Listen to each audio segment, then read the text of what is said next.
I had a really interesting power scaling video planned for today. It still might come out today. But after reading the Viz translations for One Piece chapter 970, I had some things I wanted to talk about and kind of expound upon the things I said in my last discussion about the chapter. So first, a few things. After sitting with the chapter for a few days, I realized it wasn't that bad. And after reading the Viz, it's not terrible. I still have my qualms about it, but going through and reading it, there are a few things I just want to point out. In 970, Odin confronted Kaido. And he asked Kaido, was it all a lie? Kaido says it's all lies. It was all lies. I did that because we sensed when you got back, we were at a disadvantage. And if you joined forces with Hyogoro, dealing with the samurai and the numbers we had back then, it would have been very difficult. Basically, Kaido saying, I respected you enough to go through all this until I had stronger forces. So this isn't a Kaido and Luffy situation where Kaido doesn't really respect Luffy or respect Odin on that level. He respected him enough and admired his strength enough to say, okay, we gotta approach this a bit differently. And people could say it's just a numbers game. But if Kaido is significantly stronger than Odin, it doesn't matter what the numbers are. If you overwhelm the main person, then typically everything falls apart. So that's a feat in my book to Odin. And again, we'll have some very interesting power scaling videos in the next week, but I thought that was interesting. Another thing, outside of him talking about Roger and Whitebeard being soft and them being stronger than him, and at this point, you would assume, I'm not gonna say significantly stronger than him, but their portrayal is just on another level. At this point where Kaido is, 20 years ago. The story went out of its way to tell us that Odin had gotten significantly stronger than he was when he left Wano. Before Odin left Wano, he took on the entirety of Korea by himself. So this Odin that we're seeing here is on another level. This Odin that we're seeing here could very well be close to Yonko level, if not on it. Again, I don't want to get too far into power scaling right now, but I think before he left Wano, I was scaling him to commander level easily. And if he's significantly stronger than he left, we have to start considering that, especially with the wank we give Rayleigh. Odin might be deserving of that too. So a few things with the Odin Kaido saga. Going back to 969. After Orochi came to visit Kuri to talk to Odin about his plans for Wano, building factories, etc., he asked Orochi about the ships with Kaido. And Orochi says, what do you mean? I'm starting to think that Odin had a different conversation with Kaido, whereas he had a different conversation with Orochi. We know Kaido was above the castle when Odin got there, like he was above the capital. So did he have a conversation with Orochi? Orochi talked him down, then had a conversation with Kaido and Kaido promised him certain things? Because Orochi seemed like he did not know what Odin was talking about. Like the ships, what do you mean? Because if he actually knew, Orochi being the dastardly curly mustache villain that we know him to be, I would expect him to rub it in a bit more. He was genuinely confused. Like, what do you mean? Where Kaido, when he's confronted about it, he's like, it was all a lie. What are you talking about? So this deepens my whole speculation about Kaido and Orochi to begin with, where Kaido, he doesn't let Orochi know everything. Orochi can do what he wants, in Kaido's eyes. Just don't mess with my operation. You can add to it with the weapons and the factories, where more than likely, those were at Kaido's request, where we need weapons, we need factories to aid my operation. But I think once we see the conversation, if we ever do, because this chapter 970 is hinting towards the fact that the main thing was the people of Wano. He said that Odin chose the method that would not hurt anyone, which by drawing your conclusion means that they threatened actual people. They threatened to hurt people. So that's why when Hyogoro's wife died, that was the last straw. So in actuality, Odin chose the death of actual people that he cared about, or people of Wano in general, over his family actually being threatened and hurt by Orochi, which takes a lot. Honestly, it really takes a lot to look past those things that Orochi had already done and say, you know what, it's best for me to choose my people. And not only choose my people, sully my reputation by dancing for 5 years. I think everyone understood Odin was doing it for a reason. I don't think that's why people hated or disliked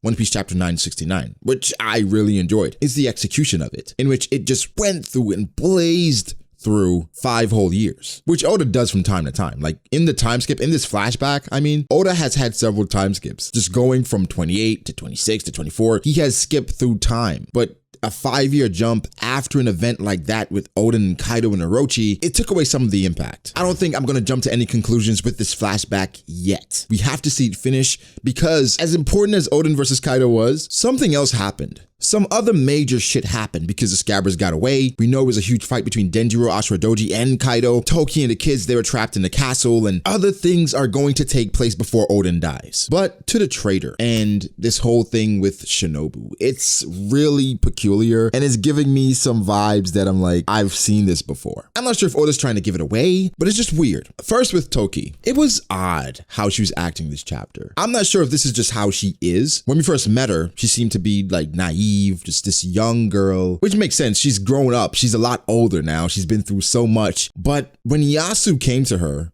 and saying to be prepared for the worst, her face was just like not worried at all. I'm not sure if she already knew what was going to happen, where she's already resigned to whatever was going to happen. She was not acting like a mother with 2 kids and her husband is off fighting a battle for the country. She seemed really calm and reserved, which I don't know, that's a bit weird to me. And then even after the news of the execution, still didn't seem too worried, right? So I'm not saying Toki is a traitor. That really doesn't make any sense, but there's more to her we have to figure out. And it's weird. Again, she could be putting on a front for her kids, because her kids, their well-being, their mind state, that's a mother being a mother. You can just chalk it up to that. But I think there's more to Toki that we don't know. Now to Shinobu. She shows up to help Odin in the battle against Kaido. And she said that she served at the castle, believing that the Kozuki would rule once again. It's hard to believe that she's the traitor because now she's with them after the battle. Kaido talked about things they had going on before the battle. So this person, this traitor, had to be there for a while. But I don't think Shinobu's the traitor. But I'm kind of triggered by her facial expressions. Like when she talked about the Kozuki ruling again, she had the same face as Pudding. Like Pudding has this psychotic face. Shinobu had almost the exact same face. It was weird. And then when Odin said, "I do not blame anyone who would lose faith in a fool of a lord," her face was almost one of regret. Like, I regret betraying you because I did not know you were this type of person. Again,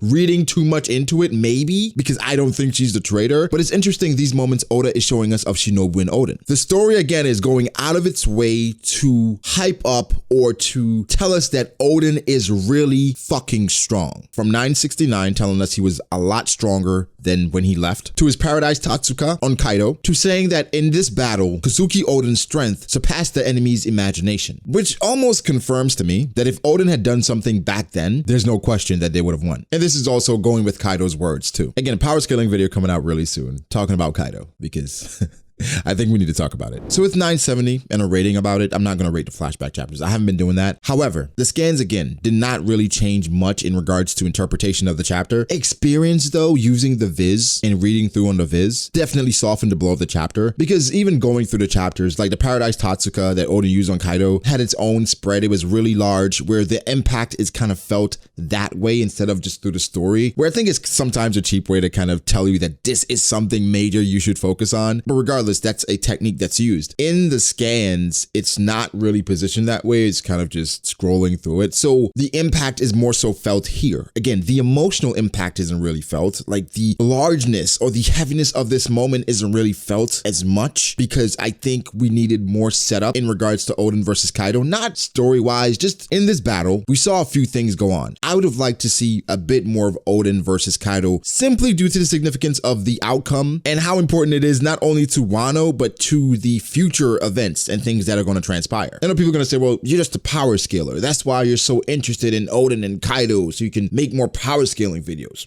True, that's part of it. You want to know more about these characters so that you can accurately power scale, right? But that's not super important. Like, that's when you're reading a chapter, that's not something you really think about as much. It's just kind of like, I just want to be entertained. I want to enjoy it as I'm going through it. And so with Odin versus Kaido, again, 2 top tiers. If you want to infer that Odin could be really close to Yonko level at this point, 2 top tiers in their perceived prime or close to it. People are saying Kaido is a lot stronger than he was 20 years ago, but 2 top tiers. And this, I think, is a problem in One Piece. We don't see top tiers go at it, or if they do go at it, we don't see it. No idea who the traitor is. Just thought Shinobu was interesting. The whole thing with King after Ashuradoji got stabbed, I'm not sure. Like, I'm not sure if that's to indicate that King was the one who had the forest burning for 5 days after the fact. But it's saying the fires were from the fighting entirely. But I don't know. It's just a weird sequence, because Ashuradoji and Kinemon react to Odin getting stabbed. Ashura gets stabbed. Then you see a silhouette of King and a sword and dripped in blood, which is almost like when we saw someone telling Orochi about the things that were going on with the scabbards, and then Law's face was was there, where I was like, okay, now it's obviously not law. King is just weird here. And even though in this chapter, King is beating Raizo's ass, which is hilarious, and we see Queen fighting Denjiro and Kanjuro, where the hell is Jack? I know he was really young, but maybe Kaido didn't bring him back then, but it's all funny. Again, the chapter or my experience with the Viz was a lot better than the scans this week. Typically it's pretty equal. It's not really a change unless like certain things are off. I mean, the scans did another amazing job with the interpretation of certain